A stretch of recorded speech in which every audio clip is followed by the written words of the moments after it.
இனிய என் உறவுகளுக்கு இனிய என் வணக்கங்கள். இந்த பதிவில் பார்த்தீங்கன்னா, மதுரை திருமாலிருஞ் சோலையை பற்றி நம்மாழ்வார் அழகான பாசுரம் சொல்லியிருக்கிறாரு. நமக்கெல்லாம் ஒரு இளமை போகிறதுக்கு முன்னாடி அந்த அழகரை நம்ம சரணாகதி அடைகிறதா நம்முடைய வாழ்வின்ற அர்த்தம் அப்படிங்கிறாரு. அவர் பாசுரத்தினால அழகாக சொல்கிறாரு. கிளர்ச்சியான துடிதுடிப்பான இளமை பருவம் மாறுவதற்கு முன்னாடி வளரும் மொழியுடைய அந்த திருமால் எழுந்தருளியுள்ள இடமான செழித்து வாழக்கூடிய அந்த பசுமையான சோலைகள் நிறைந்த திருமாலிருஞ்சோலைக்கு சென்று இறைவனை தரிசிப்பது தான் ஆத்மாவுக்கு மிகப்பெரிய மார்க்கமாகும் அப்படிங்கிறாரு. ஆத்மாவுக்கு ஒரு பேரே அதுதான் வந்துடுறாரு. அழகு இளமையும் கொண்ட பருவ மங்கையர்கள் உங்களிடம் சொல்லும் பசப்பு மொழிகளையும் செய்யும் செயல்களையும் மதிக்க வேண்டாம். திருமாலிருஞ்சோலையை போற்றி பணிவதுதான் பயனுள்ள மார்க்கமாகும்னு சொல்கிறாரு.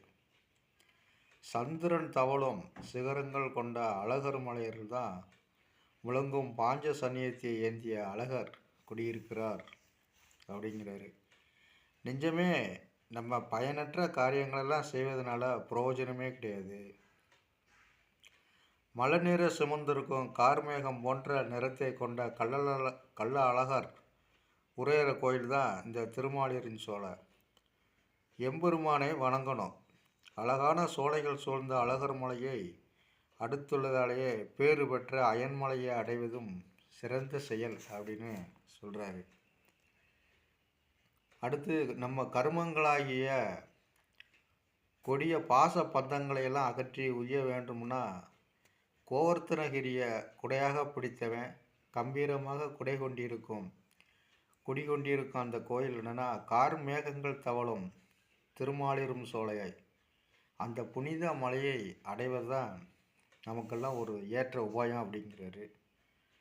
அடுத்து, பல வழிகளிலும் வலிமையுடைய தீவினையை பெருக்கி கொள்ளாமல் குற்றமற்ற நீர் சுனைகள் சூழ்ந்துள்ள இந்த திருமாலிருஞ்சோலையில் தர்மத்தை நிலைநாட்டும் சக்கரத்தை தரித்த எம்பெருமான் கோயில் கொண்டிருக்கும் புறம்பாக உள்ள மலையையாவது சார்த்து போவதா சிறந்த ஒரு மார்க்கம் அப்படின்னு நமக்கெல்லாம் சொல்கிறாரு. அடுத்து, கீழ்மையான விஷயங்களில் கவனம் செலுத்த வேண்டாம். உரியில் உள்ள வெண்ணையே உண்டவன் எழுந்திருக்கும் கோயில்தான் குட்டியோடு பெண்மான் சேர்ந்து வாழும் இந்த திருமாலிருஞ்சோலையை நன்னெறியில் வாழ்வதற்கு அதை நினைப்பதே நலமாகும் நமக்கெல்லாம் அப்படிங்கிறாரு. நலம் என நினைமின் நரகத்தில் அழுந்தாமல நன்மை தருவது எதுன்னு நினைத்து பாருங்க.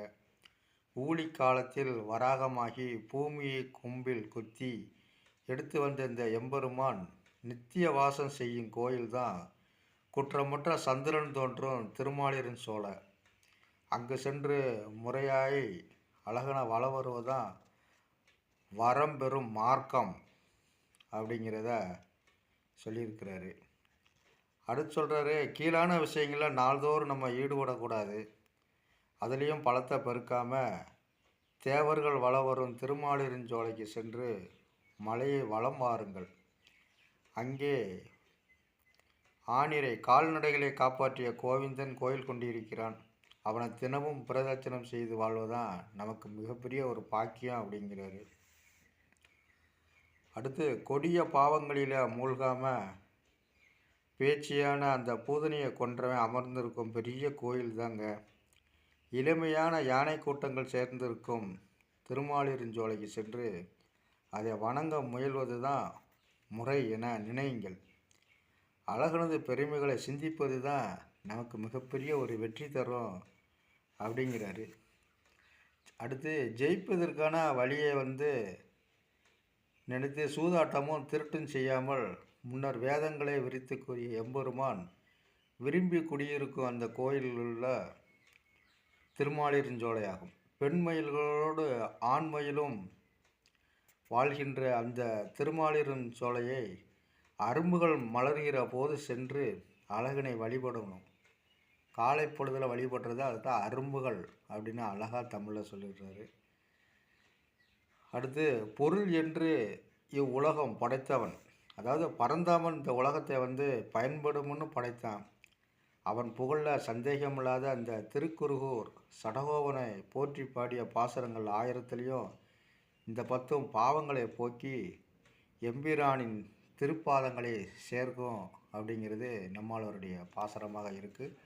கிளர்வழி இளமை கெடுவதன் முன்னம் அப்படிங்கிற பாசுரம் அழகாக அற்புதமாக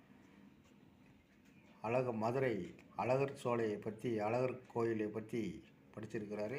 நம்மாழ்வார் திருவடிகளே சரணம். நமஸ்காரம்.